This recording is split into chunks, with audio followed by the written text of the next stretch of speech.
बड़े जो सब क्वेश्चन दिखते हैं, सबसे बड़े बड़े question science and tech, environment, they are the easiest to crack. Remember, जितना बड़ा क्वेश्चन उससे आसान क्वेश्चन यूपीएससी पूछती नहीं। जो सिंगल लाइन वाला क्वेश्चन है वो toughest question in UPSC. Hello and welcome to Study IQ. मैं दिव्यांशी श्रीवास्तवा और आज हमारे साथ इस इंटरव्यू सेशन में जुड़े हैं यूपीएससी सीएससी 2020 एग्जामिनेशन में रैंक 166 हासिल करने वाले निवृत्ति अवहार जी। He is already an IRS officer of batch 2017 and this year he has secured rank 166 in CSC 2020. Welcome sir to Study IQ. Thank you Divyanshi. Sir, अगर हम इस अटेम्प्ट की बात करें तो this was your 6th attempt और आप already एक आईआरएस ऑफिसर हैं। What has been your motivation giving the examination for all these 6 attempts? My motivation was very much clear. मेरा मोटिवेशन शुरुआत में एकदम क्लियर था कि मुझे आईएएस बनना क्यों है। तो I belong to rural belt. मैंने जहां कहा काम किया है प्राइवेट सेक्टर में, मैंने एक ट्राइबल बेल्ट में भी काम किया। So I was working in क्यूएनजर इन एसआर स्टील। तो मेरा काम भी ऐसे जगह पे रहा कि मुझे कहीं ना कहीं एक मोटिवेशन था कि भाई कुछ ना कुछ लार्जर सोसाइटी के लिए करेंगे। ऐसा it's not just nation building और सोशल, वैसा नहीं। मैं खुद एक गांव से हूँ और आज भी मैं मोस्टली मेरे माता पिता गांव में रहते, तो मुझे एक हमेशा था कि यार करूंगा तो ठीक ठाक अपने लोगों के लिए करूंगा। ऐसा नहीं कि बस मैं देश सेवा का कीड़ा लेके आया था, ऐसा कुछ नहीं है। बस एक था यार, एक इम्प्रूवमेंट की गुंजाइश थी कि मुझे जब आईआरएस मिला था थोड़े इंटर में कम नंबर थे, मुझे लगा आईएएस अपने से हो सकता है, एक पॉसिबिलिटी थी। और एक मुझे लगता है कि एक बैकग्राउंड भी मुझे हमेशा इंस्पायर किया। तो भाई समहाउ आई फील कि नॉर्मल अपने जैसे लोगों में रहेंगे तो अच्छा काम कर पाऊंगा। और बाकी ऐसा कुछ as such nation building social service तो हर आदमी कर रहा है, नो डाउट। तो मेरा ऐसा कोई ज्यादा अलग से मोटिवेशन नहीं था, लेकिन बैकग्राउंड की वजह से जो था यही था। सर, अगर मैं एग्जामिनेशन की बात करूं तो आप हर स्टेज में आपने प्रीलिम्स क्लियर किया है ये 6 अटेम्प्ट्स में।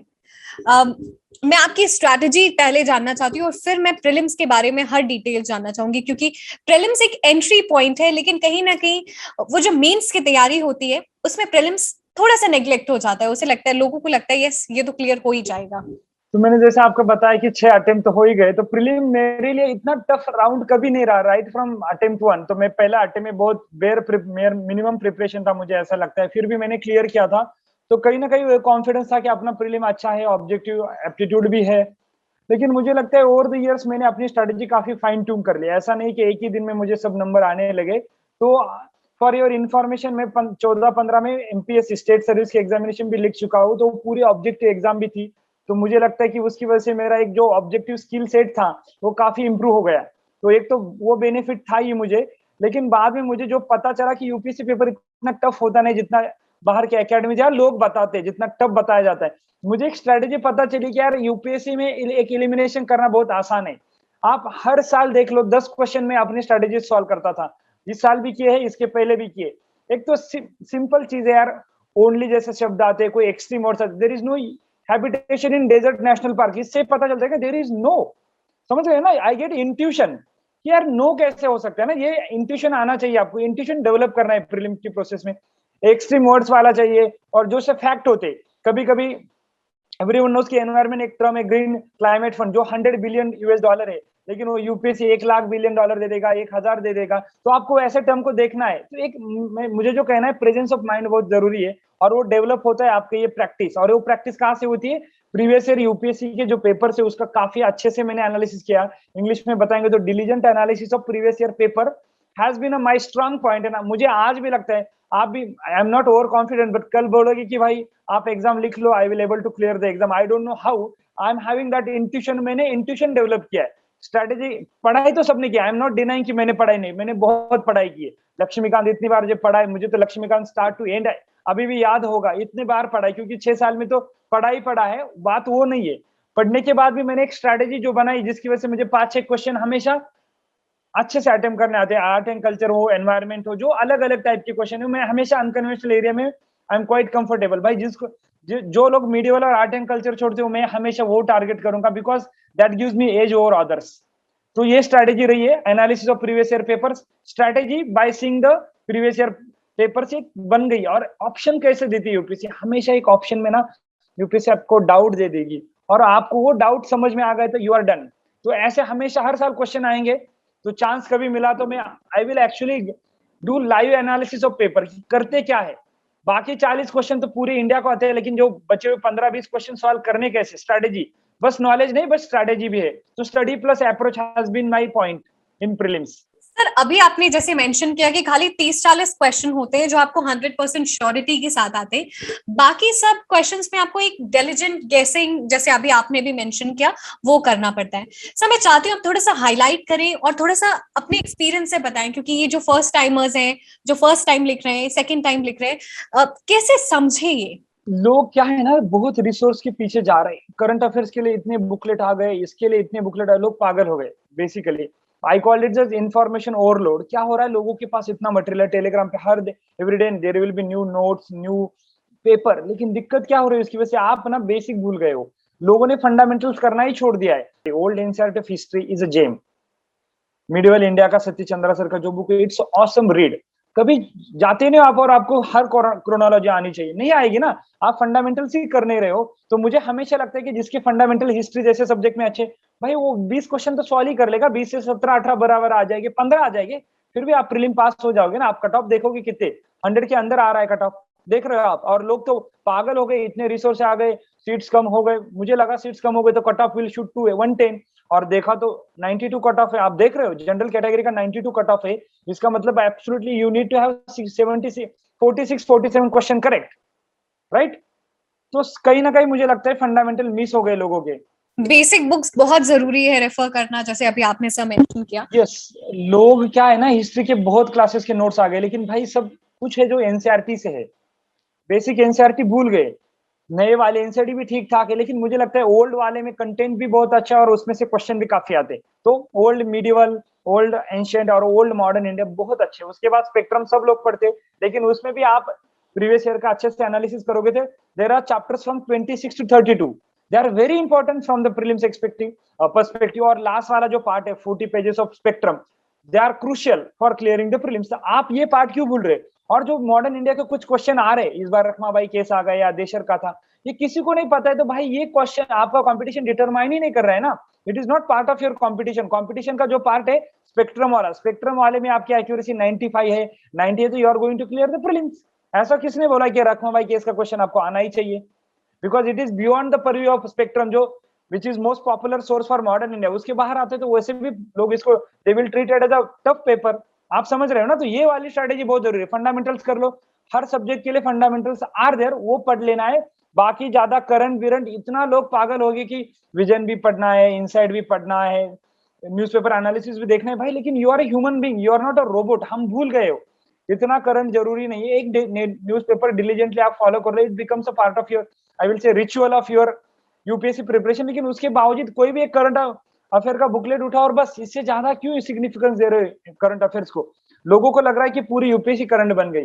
करंट के भी क्वेश्चन पूछ रहे प्रीलिम में, तो उसका बेस स्टैटिक में होता है, ये हम भूल गए। तो स्टैटिक जिसका अच्छा है, मुझे लगता है स्टैटिक को फंडामेंटल जिसके क्लियर है, वो हमेशा प्री क्लियर करेगा। सर आपने अभी मेंशन किया करंट अफेयर्स के बारे में, जो एस्पिरेंट्स हैं प्रिपेयर कर रहे हैं वो बहुत ही कंफ्यूज रहते हैं कि कितने टाइम का करंट अफेयर्स करना है। आजकल तो 3-3 साल के भी करंट अफेयर्स आने लगे हैं, तो आप उन एस्पिरेंट्स को क्या कहना चाहेंगे? 3 साल का भाई ह्यूमनली पॉसिबल नहीं, याद रखना। करंट अफेयर्स में पूछते क्या यूपीएससी, देखो ना, यूपीएससी थोड़ी सिंगुलर फैक्ट नहीं पूछती। यूपीएससी हमेशा उसके लिए कुछ लॉजिक होगा। कोई साइंस एंड टेक्नोलॉजी की डेवलपमेंट है, like artificial intelligence is a new field, right. उसमें कुछ डेवलपमेंट हो तो आप उसको याद रखो ना। अब रोबोट्स आ गया, today only Amazon launch some robot, तो रोबोट आर्टिफिशियल इंटेलिजेंस बेस है। तो आपको पता चलना चाहिए कि भाई ये it can translate from like word to, you know, it can convert into voice और वीडियो, कुछ भी होगा। ऐसे न्यू डेवलपमेंट हो रही है, उसको याद करो। उससे ज्यादा करना क्या है आपको करंट अफेयर्स में? एनवायरमेंट में भाई, अंडमान में एक स्पेसिस मिल गई, केरला में दूसरी मिल गई, तीसरी नासिक में मिल गई, तो आप क्या हर स्पेसिस याद करोगे? ये लॉजिक लगना। और यूपीएससी भी इतनी इतनी सेंसिबल एग्जाम है कि इतना ऐसे ऐसे क्वेश्चन नहीं पूछेगी।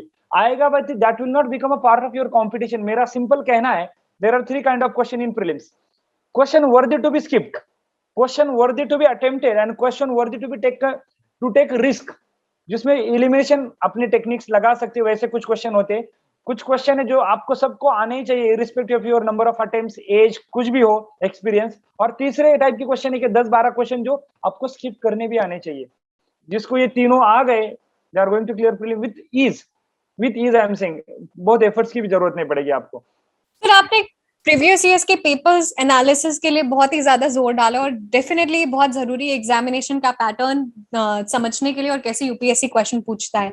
सर कई बार एस्पिरेंट्स में ये भी देखा गया है कि उनको ये रहता है कि वो अपना सिलेबस कंप्लीट कर लें, उनको बहुत सारी चीजें तब तक समझ में आ जाएंगी, फिर वो एक लेवल पे हैं और then they will analyse the question paper. What wrong they are doing to them? नहीं, मुझे पहले लगता है कि फंडामेंटल क्लियर करने में कोई रॉन्ग नहीं, उसके बाद डेफिनेटली आप पेपर देख लो। लेकिन हो क्या रहा है, हम मॉक टेस्ट इतनी दे रहे प्राइवेट कोचिंग के। आई am not against any coaching, सब कोचिंग के अपने अपने फंडे हैं, अपने अपने पेपर्स भी अच्छे होते, नो डाउट। बट भाई आप यूपीएससी को एक्सपेक्ट नहीं करोगे कि UPSC will not put paper from academies ना। यूपीएससी हैज इट्स ओन फंडा because of that everyone is crazy about UPSC ना। कुछ तो यूपीएससी में यूनिक है, तो यूनिक कैसे देखोगे? यूपीएससी आपको चेक करेगा पेपर से, और आप पेपर देखो, एक फंडामेंटल कॉमन थ्रेड है हमेशा। मैंने जो बोला, elimination strategy, extreme words, facts. अब एक कोई भी मिनिस्ट्री देंगे स्कीम के लिए, वो मिनिस्ट्री हमेशा गलत देंगे। मिडिवल का क्वेश्चन देखो, हमेशा most of the time D देंगे। क्यों? क्योंकि उल्टा पुल्टा कर देंगे। कबीर ने दोहा लिखे तो वो बोल देंगे कि संत तुकाराम ने दोहा लिखे और कबीर जी ने अभंग लिखे। समझ गए आप? ऐसे टाइप के क्वेश्चन है। आपको इतना इन डेप्थ एनालिसिस करना है कि आप ये तय कर लो। और मेरी एकदम ब्लैंकेट स्ट्रेटेजी हमेशा होती है कि UPSC is not a research and development body. तो साइंस एंड टेक्नोलॉजी के क्वेश्चन, कोई भी जो वीडियो देखेगा 10 दिन पहले, मेरी बहुत फंडामेंटल स्ट्रेटेजी आज तक, यूपीएससी इज नॉट आर&डी बॉडी। तो यूपीएससी के जो साइंस एंड टेक के क्वेश्चन होते हैं, आपको पता है कि ये नहीं हो सकते तो वो रिजेक्ट कर दो। आपको जब पता ही नहीं कि ये नहीं हो सकता है, तो most of the time UPSC will give it right. तो मैंने डी मार्क किया, और मेरे बहुत स्टूडेंट्स ने भी, जो जिनको मैंने गाइड किया है, मेरे दोस्त है डी। और आप भी खुद चेक कर सकते हो, कोई भी चेक कर सकते कि मैंने बोला कि डी हमेशा होगा। लेकिन आपको जब पता ही नहीं यार ये स्पेसिफिक फैक्ट, तो कर लो ना, एक बार रिस्क ले लो क्या। और most of the time it will give D, क्योंकि आपका नॉलेज चेक करते हैं। और साइंस एंड टेक में आपका कॉम्प्रिहेंसिव चेक करते हैं कि कॉम्प्रिहेंसिव नॉलेज की आपको क्या क्या पता है। एकदम इन डेप्थ नहीं चेक करेंगे, एक्सटेंसिवली चेक करेंगे। हो गया। तो साइंस एंड टेक के लिए ये स्ट्रेटेजी अप्लाई करके देखिए। आई डोंट नो क्या होगा, लेकिन you will clear it. I am sure sir, जिस तरीके से आप बता रहे हैं, लोगों ने अगर वो इस डायरेक्शन में फॉलो अप करें तो UPSC will be easy for them. बहुत कॉम्प्लेक्स नेचर नहीं रहेगा जैसे। हाँ, क्योंकि मैं बहुत कॉमन सेंसिकल स्ट्रेटेजी की बात कर रहा हूँ ना। यूपीएससी रिसर्च एंड डेवलपमेंट थोड़ी करे, उसके लिए सीएसआर है, उसके लिए आईसीआर है ना। तो क्या करेंगे हम लोग? तो UPSC is exam conducting body, it's is constitutional body ना। बाकी जो लोग काम करेंगे, यूपीएससी बस उसमें से उनका काम दे रही है ना, तो आपको बस करना है। तो बहुत ये कब स्ट्रेटेजी, जब आपको कुछ पता ही नहीं तब लगना है। जब आपको कुछ स्पेसिफिक पता है तो डेफिनेटली जाओ इसके लिए। तो जैसे अभी जो मेंस में अगर हम पेपर देख रहे हैं, बहुत ही एनालिटिकल क्वेश्चंस आते हैं। They are not something very theoretical what people study. ये एनालिटिकल अप्रोच कैसे डेवलप करनी है? जो आंसर्स लिखते हैं उसको कैसे इंटरकनेक्ट करना है? Even today, frankly speaking, I feel I do not have that analytical bent of mind. Even today, after 6 attempts, for the reason that UPSC is a very dynamic examination.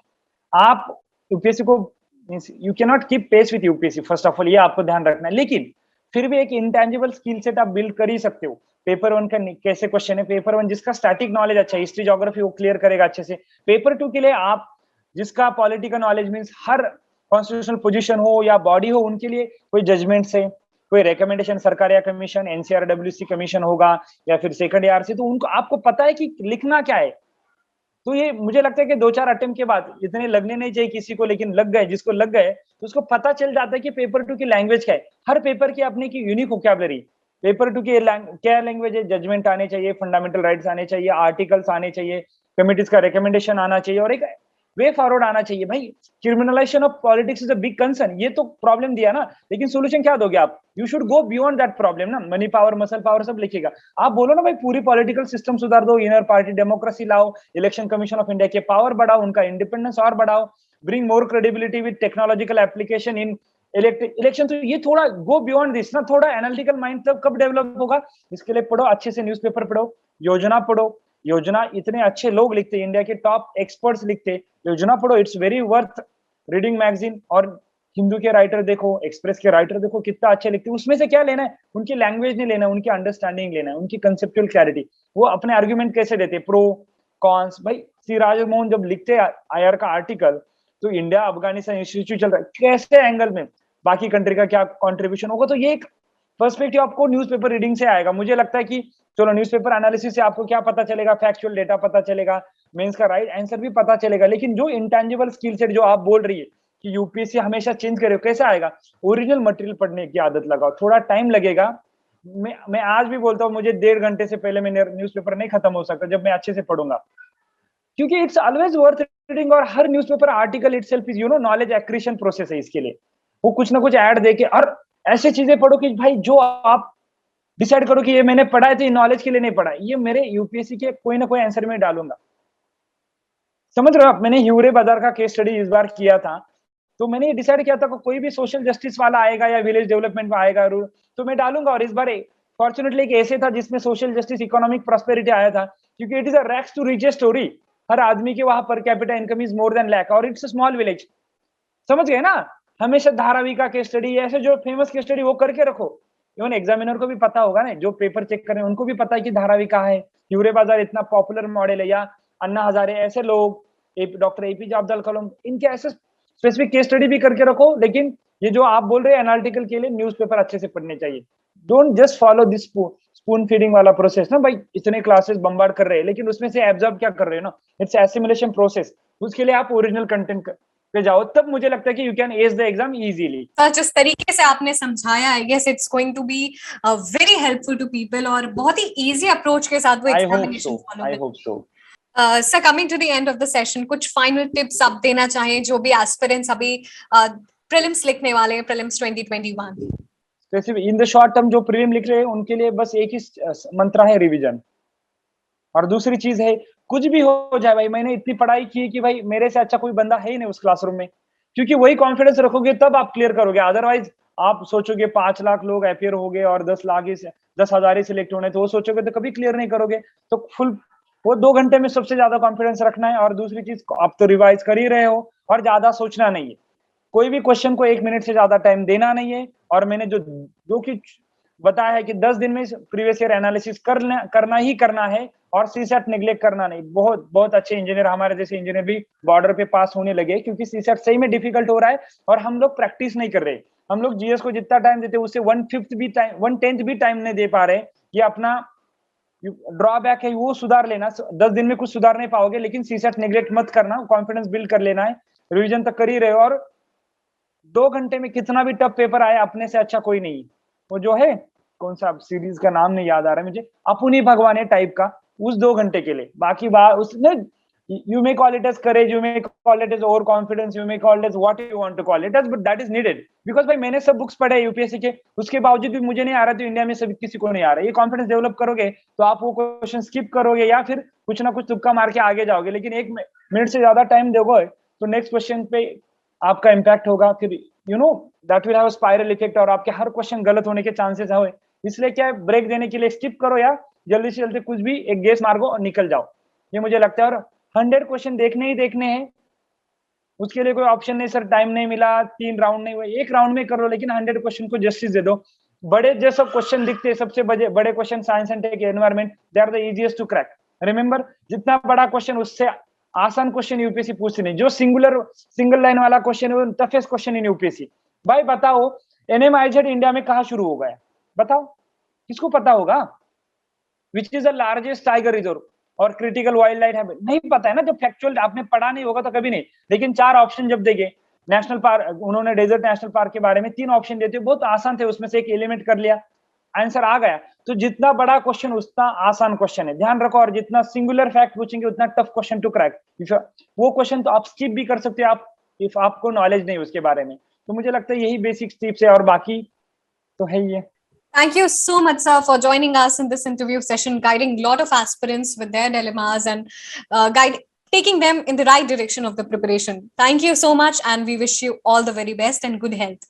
Thank you again. Thank you so much. I hope everyone will go in the desired direction as they want. Thank you so much.